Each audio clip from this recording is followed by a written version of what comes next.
Honorable Judge Sinaida C. Pineda, presiding.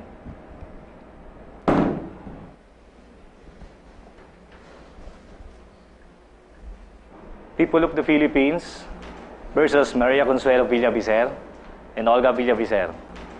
Criminal case number 876137.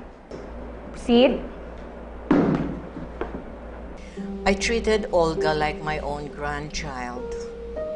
Kaya hindi ko akalain na magagawa niya ang lahat ng ito. Nang mahalata niyang malapit ko nang mabisto ang pagpapanggap niya, tinangkanan niya akong patayin.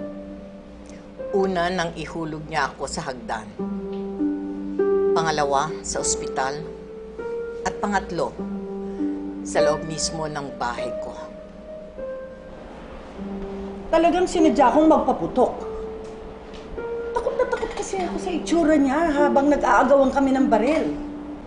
Kitang-kita sa mga mata niya na talagang gusto niya kaming patayin. Mistula siyang nagwawalang demonyo. Euro. Objection, Your Honor. Sustain.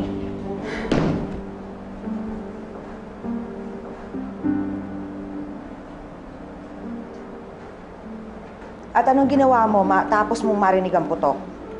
Lumabas po ako ng kusina. At anong nakita mo? Nakita ko po siya. Nag-alsabalutan po siya papalayo. Lumabas po siya. Your Honor, yun po talaga yung totoo. Nagka-amnesia ako pagkatapos ng aksidenteng pagsabog ng rest house. Kaya nagawa ko yung mga bagay na hindi ko dapat gawin. At ano ang naging reaksyon mo nang makita mo na iba na ang itsura mo? Hindi ko matanggap. Nag-blackout ako. Tapos, yun na, hindi ko na alam.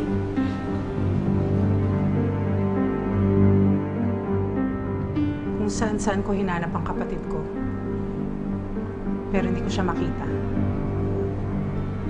Isang araw, bigla na lang siyang sumulpot sa bahay. Iba na itsura niya. Hindi gusto ni Olga ang bago niya mukha. Kasalanan lahat ni Carlos Miguel. Dahil sa kanya, nagkaroon ng temporary insanity ang kapatid ko.